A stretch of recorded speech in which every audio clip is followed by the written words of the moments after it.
In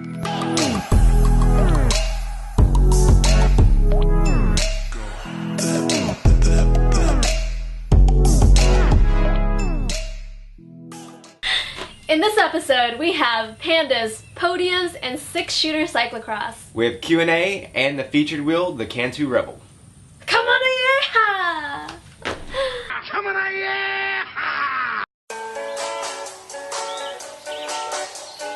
I said it before and I'll say it again. Life moves pretty fast. It's not about personality matrices and charts. It's all about the bumps in your heart.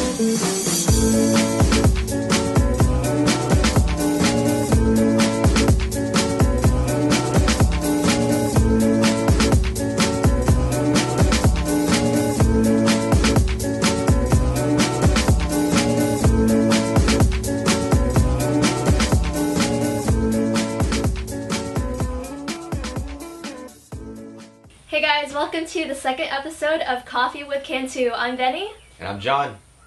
Before we start the episode, I want to give a shout out to Dan from CCN Sport. We got our new kits in. It's new kit day. What do you think? It's awesome. Look good? Look good? So these are our new Cantu cyclocross team kits.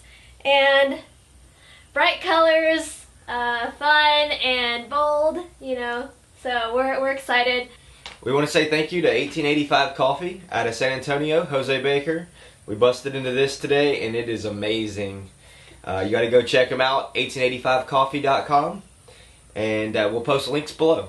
Guys, it is my favorite month, Crosstober, October, also known as Crosstober, but cyclocross almost every weekend of the season, all the way through January, really, where Cyclocross Nationals is. So we're hitting the road hard and we're traveling.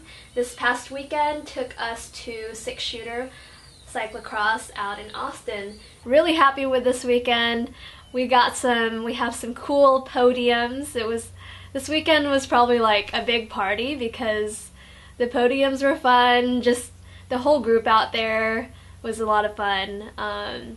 It's kind of the first of the year cross reunion where, for me, cyclocross season like officially kicks off. You started out with a long straight and then come into a nice sweeping turn that kind of separated everybody.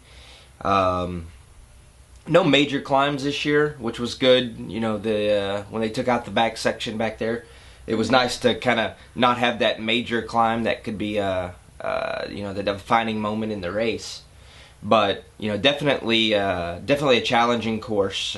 There were a few natural springs that were in that area there that kept the course nice and wet. Mud! Yeah! You had more mud than you needed or wanted at that point. The sand was... I didn't see a lot of people ride the sand the first day, but a lot of people did the second day, so that was kind of cool. There was a little pipe there to bunny hop the sections in between, and I definitely flew over the handlebars one time trying to bunny hop that little pipe into the sand, which was good. It was all good. I landed softly as like a slow motion dive. It's more embarrassing than anything, but I got back up and ran it. I like pushing my bike through the sand. I think that's It's your signature move.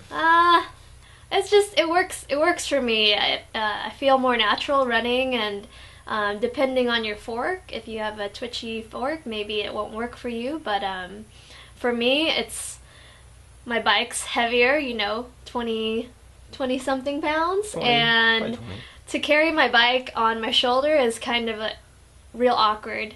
So I haven't mastered the shoulder carrying, I'll be honest with that, so I just modify and see what works for me, and I'm comfortable with it. I go fast, and you don't have a lot of meat on your bones here. I feel fast.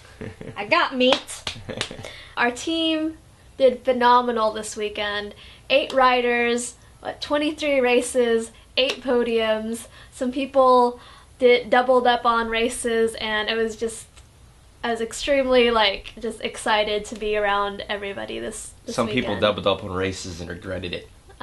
We want to give a shout out to our teammates, Brent, Debbie, Catherine, Yuli, Dawn, John, another John on the team. So they came out and just like, you know, I think we had a good representation of the Cantu CX team, and it was cool. I did my first single speed race of the season, and I kind of lucked out on the gearing. We got the bike set up just maybe the day before, and so that was fun. Single speed really teaches you how to maneuver the course. Just one gear is all you have, so you kind of make the most out of it. We want to thank Brett Kinsey and the Bicycle Sports Shop crew for putting Six Shooter on.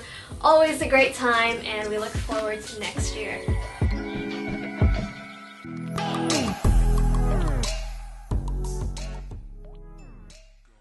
Okay guys, this week's featured wheel is our Cantu Rebel 28mm disc brake wheel.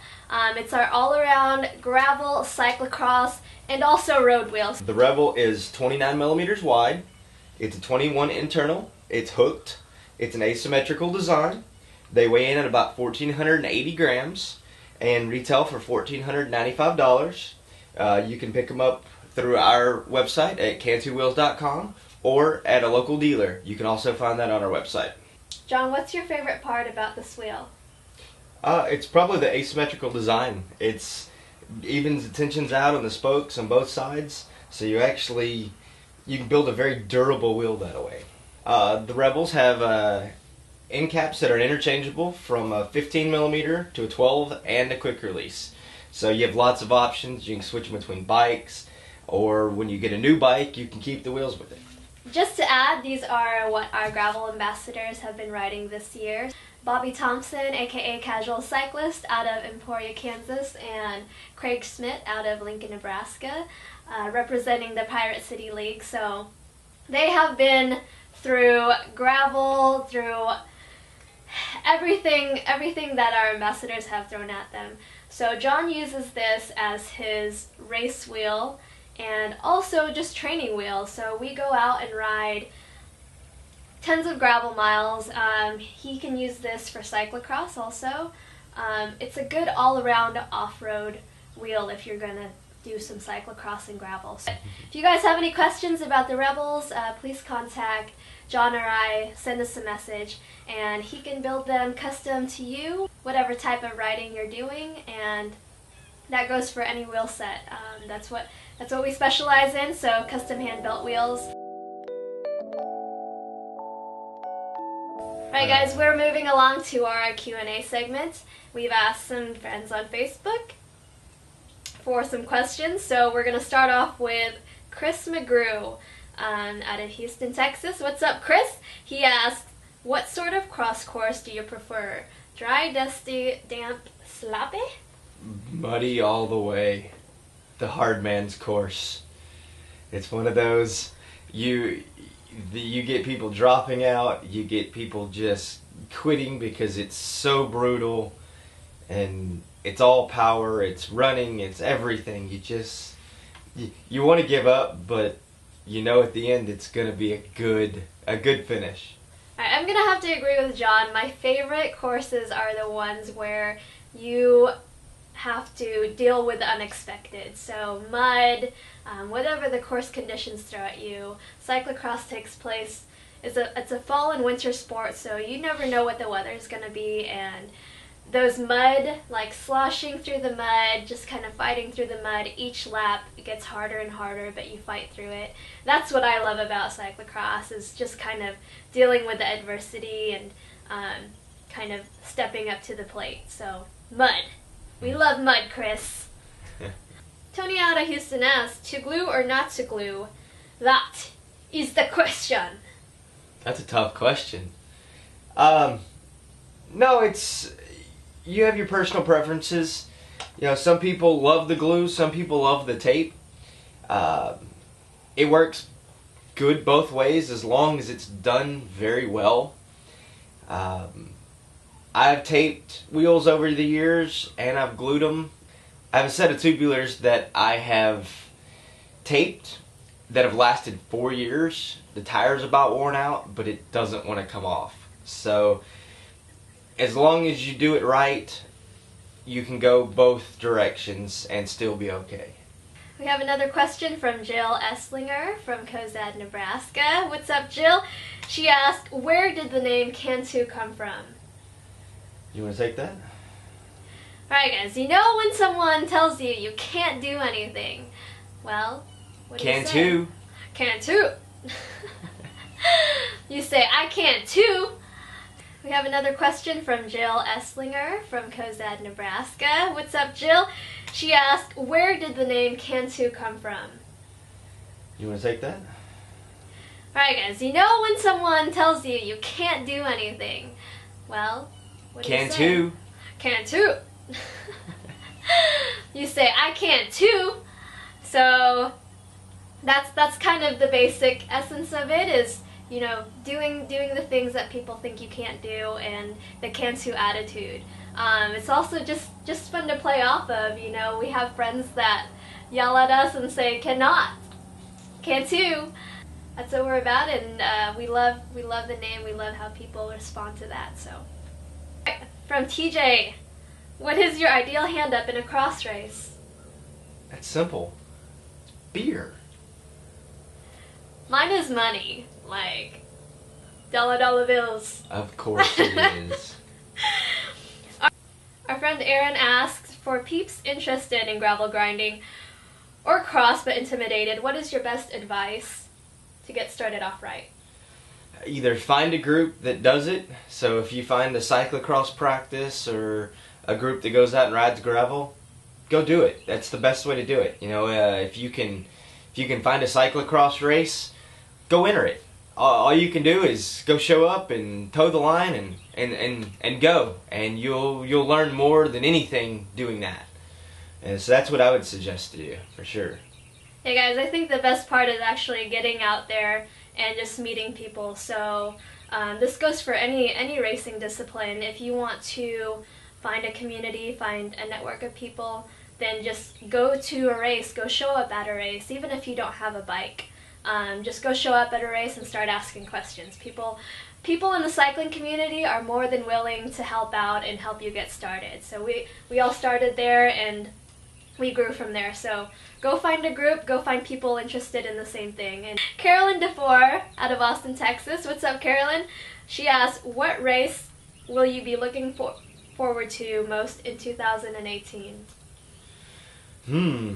That's a tough one. I don't know. You know, Dirty Kansas was fun. You know, I didn't get to race it this year, but hopefully this year coming up I will. I mean, that may be one of the bigger ones, possibly Gravel Worlds.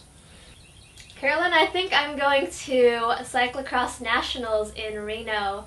So, yeah. So 2018, January, right around the corner. Finish off the cyclocross season with a bang and go up to Nationals up in Reno, Nevada.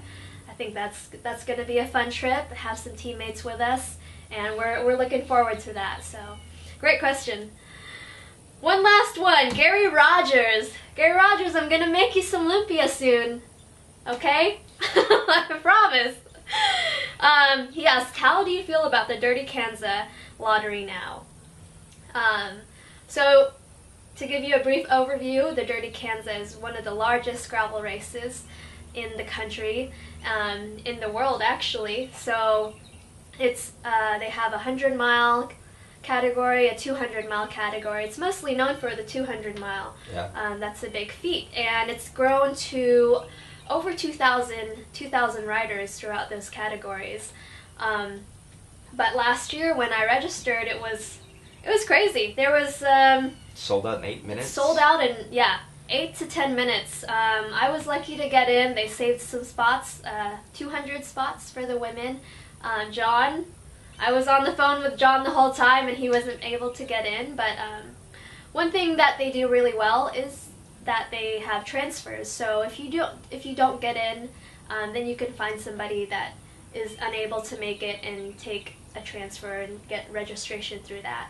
But overall, I've never applied or registered for a race that has a lottery, so just fingers crossed we can get a small group of friends up there and do the Dirty Kansas next year in June. It's a great time, great atmosphere. Emporia, Kansas is just lit up. It's a blast. Emporia is small town USA, and it's so cool to watch it that whole weekend. Just cyclists. But a great community they have up there. They really support the race for sure. They come out in huge crowds just to come watch the finish. There are people standing out there at midnight watching riders come in because they hadn't made it, didn't make it the time cut during the day, so they come in at late and they're still there cheering them on, which is really cool to see. That's a wrap, guys, for this week's episode of Coffee with Cantu. If you have any questions, comments, post them down below.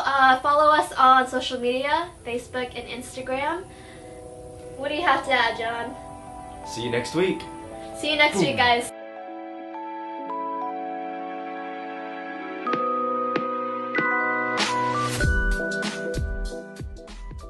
No, I'm doing this. What are you doing? The whole screen goes away. I don't know. That's why I was like. That's why I stopped. Oh, you can't do that. Oh, I can too. What? Give us a check us out on check us out.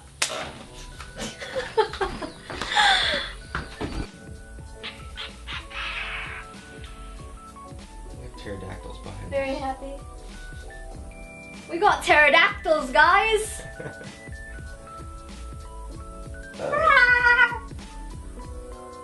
that what a pterodactyl sounds like? That's what it sounds like.